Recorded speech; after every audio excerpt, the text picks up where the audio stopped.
YouTube, what is happening? Efficient in the field. Today we're going to talk about a comment that most, if not all of us, have seen on numerous threads that are talking about bushcraft, survivalist, and even prepper tools. Like, what do you use to get a fire made when you're out in the woods? Or when you're just out and about, when you're doing your thing, wherever it is that you live. And this comment is, quote, "I have never needed to split wood to start a fire before," end quote. Now, what got me thinking about this is Jacob Peterson. He's over there at the Preppers Bunker Outdoors YouTube channel. He did a video about this.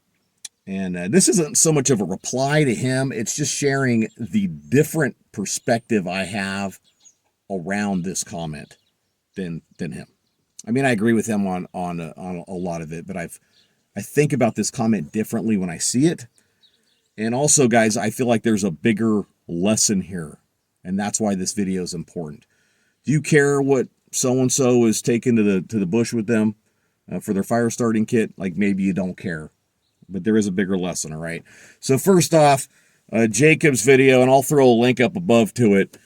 In his video, he makes the assertion that people that make this comment are, in essence, backyard bushcrafters, or they are people that choose only favorable weather conditions for their outings, and that the realities of starting fire without splitting wood are far harder than any of them actually realize because they haven't truly tested themselves.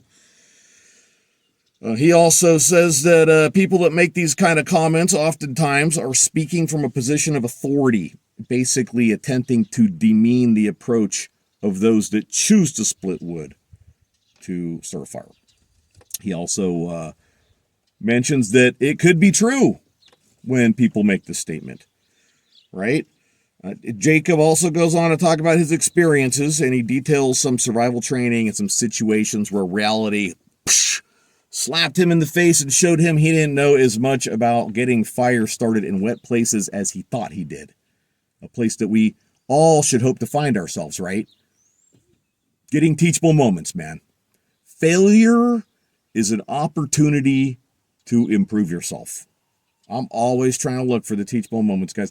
I did that video on the 157-hour power outage, impromptu outage we had on the ranch where we were snowed in and not able to get out to the road and stuff like that. I got a couple of comments where guys were like, "You act like you're all ready and you know everything, and then you had to learn something." Hell yeah, I had to learn something. Holy shit, man, I hope I can learn something every day. If you guys are following the people out there that don't ever share any failures with you and act like they actually know everything, you're following the wrong people. So Jacob, I've actually been a subscriber of his for a long time, and I believe that he is a guy with integrity. Absolutely. All right, so let me address some of this stuff. So for one, I agree. I think that there's a lot of trolls out there, and the internet allows people to basically comment with impunity. You know, they can get on there and they can flame whoever they want, and they can talk all the smack. People can get on some video about, you know, a small camp hatchet or something like that. "I've never needed to split wood to start a fire before." Meanwhile, the dude is morbidly obese and lives on his couch, and he's never even been to the woods. You know what I'm saying? So I think that when you read this comment, the first thing you should do is take it with a grain of salt if you have had to split wood to get a fire going before. If you've had to, okay? Like you tried to find dry tinder and kindling in a really wet environment and you couldn't do it. You spent a lot of time, and so you had to resort to splitting. And most people can't even say that they've had to split wood to get a fire started before. A lot of people can't even say that because they haven't tested themselves enough to have actually been in that situation, okay? So first off, a lot of the people making this comment are trolls, obviously. Something else we should consider about people that make this statement is, where do they live? We all don't live in the same environment, do we, pimps? No, we don't. Jacob looks, oh, did I call him Jordan Peterson earlier? I might have. Sorry, bro. I didn't mean to do that. It just, Peterson, Jordan Peterson's all over the social media shit constantly. But anyways, Jacob looks like he lives somewhere in the South. Kind of reminds me of like Georgia or North Carolina, where he's at in the video that he's doing. It's raining in the background. You can see kind of like this cliffside, which is a great place to look for dry kindling and tinder, right? Especially the small stuff, man. Leaves that have blown in there and they're dried out and they're protected from the rain. Right, so there's obviously a lot of tricks to getting this done, depending on where you are. And it certainly can be more difficult in one place than others. What if the person making this statement is neutral and they've spent a lot of time out in the woods? Let's say they live in a place like me. I'm out in the western U.S., man, and it is arid. It is super dry out here. There's rarely any humidity in the air. And it's just not hard out here to find dry kindling and tinder if I need to find it, man. It's not. It's actually one of the reasons I like living out here. I spent time in the military just like Jacob. I did the infantry thing, man. And then I lived out in the South for a while after that, and I've also traveled to the South. For those of you that don't know what kind of experience I have with this, I have a video on my credentials on my YouTube channel. Go check it out. But the short and dirty is that I've been a survivalist since I was single digits. And I spent 9 years living off grid in remote places all over the U.S. And I had to get a lot of fires started doing that. Okay. It wasn't always a must, but sometimes it was. And I've done it in wet ass environments. So I have challenged myself in that way. I'm not going to say that I've spent more time in the South than Jacob has. He's had his channel there for a while. Looks like he's been in the same place for a long time, for years. But I have done it. And so I've made a comment similar to this before. I know at least once, probably multiple times, that I have never needed to baton wood to start fire before. Needed being the operative word. I have not needed to. And guys, I've been out where it is wetter than shit. I'm getting totally soaked. And I'm out there looking for the dry stuff because that's really how you're going to find it. Do you need to do it when the rain's coming down and be all miserable and shit? No, you don't. But get out after a good rainstorm and go try and make it happen, guys. That's how we get better. So people can obviously make this statement and mean it. And even people in the South, the Cherokee Indians, the Choctaw, the Seminole, right? Those are Native American tribes that were in the South. And did they have Becker BK2s and BK9s and modern hatchets and axes and shit? They didn't, man. They didn't even have iron edge tools. So I think that we can safely assume that, guess what? They didn't need to split wood to start fires, did they? So obviously it can be done, no matter where you are, man. Look at the Tlingit. Pacific Northwest coast, man. The Tlingit Indians up there. We're talking rainforest. Super, super wet. And any of us that have watched Alone at all, you've seen people out there just struggling to get a fire going. But I'm sure the Tlingit had it down. And again, they didn't have iron tools for centuries, for thousands of years. They didn't have iron tools. So obviously, this is a statement that people can make, and it can be completely true.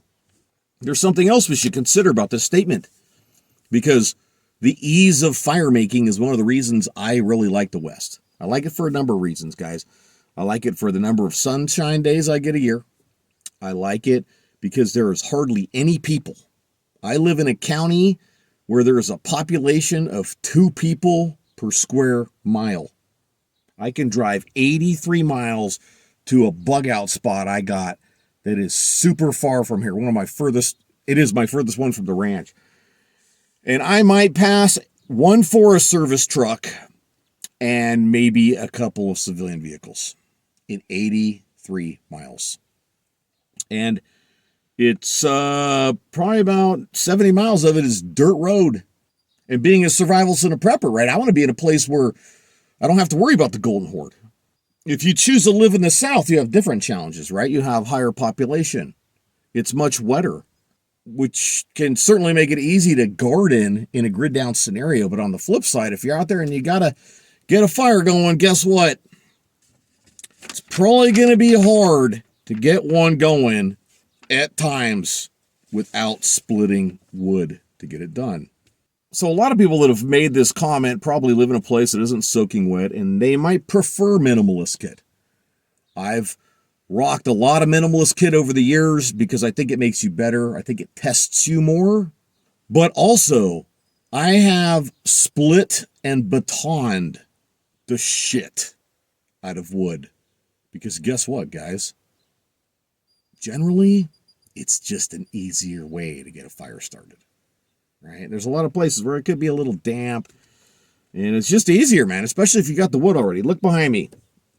I got piles of wet elm that this dude has to split. It was all free. So, you know, it's not the best firewood.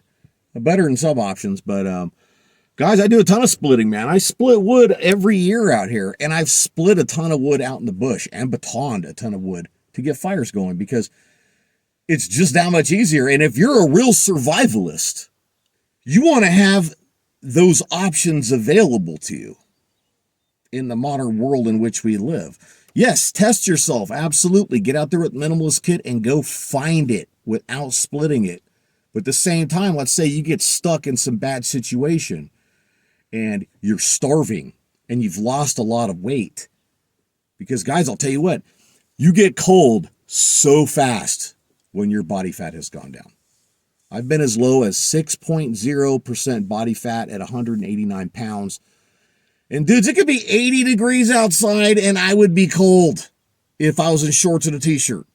I'm serious, man, because my core temp was still higher and I didn't have that insulating layer. So you could find yourself in some situation where that's where you're at, man. You're down to 6% body fat. You've lost 30 pounds and you're freezing your ass off all the time and you got to get a fire going, but you were the dude that was like, I don't need to split wood to start a fire. And you didn't bring the tools with you. And you could literally expire as a result of making that decision and not bring those tools, guys. So it's always great to be able to work with Minimalist Kit, but to have more options available to you. Lastly, regarding this comment, here's how I think you should see it when someone else makes it. You should see it as a challenge to yourself to get out there and practice getting your fires done without splitting wood. To get out there and learn the little tips and tricks that are going to help you find dry stuff to get your fire going. Right? Here, I'll throw a little tip out there right now, dudes, because I've actually used this before. Been out there, found the driest tinder I could possibly find. And it wasn't that dry, but it was drier than everything else I get my hands on. So what did? I stuffed it down my t-shirt, man, and zipped my jacket up over the top of it. And I continued on my way because I still had a few miles to move and I had some work to do around camp. Right? Well, my body heat, and your shirt's got to be tucked in, obviously, so it just basically creates like a big pocket. But your body heat will dry that stuff out. And by the time I needed it, it was drier than it was when I put it in there. And yeah, you're going to get some debris. It's going to fall down and get all over your nuts and shit like that. Just deal with it later. It's not comfortable, but just deal with it, guys. Whatever you got to do to get it done in some of these situations. Okay? So that's it. I want to leave the video right there. I hope you guys enjoyed the conversation. It's always a conversation on the channel. Chime in. What do you think about it? What is your level of skill on a 1 to 10 when it comes to starting a fire without splitting wood? Actually getting out there and finding the tinder and the kindling that you need to get it done. And let's make it an exercise too. In addition to any other comments you have, guys. Come up with 2 things that you can do that are going to help you successfully get a fire started out in the field without splitting wood. I'll name 2, all right? Bring a tinder bag. Right? People back in the olden days, man, they used to bring tinder bags with them for a reason. That's because sometimes it is just an absolute nightmare to find dry tinder out in the field. It'll take you hours, man, and you'll be drenched. You'll have water dripping down your crack and off your nuts by the time you finally find something. If you do. I'm sure that, something else I didn't get into before I finish. I know I'm going, but I lied. I'm not done yet, okay? But have I been up in like super wet parts of Alaska and tried to get this done? No. Do I feel like I could go anywhere and get this done? I like to think that I could, but I also have spent enough time out in the woods in unfavorable weather conditions to know that if I continued to test myself in this way, I probably could find myself in a situation where I had to split wood to get a fire going. The more you do, the more you fail. And like Jacob says, if you're the guy that gets out to go camping like twice a year in the summer, you could probably easily make this comment. All I use is a Mora knife to get my fires going. And a fire steel. I don't need to split wood. You got to test yourself. The more you get out there and do anything, guys, the more failures you're going to have. That's it, guys. I'm finally done. I'm going to wrap it. Make sure you like the video, share it, subscribe to the channel. Check out my Patreon, link in the description down below. And that's it, dudes. See you guys in the next one.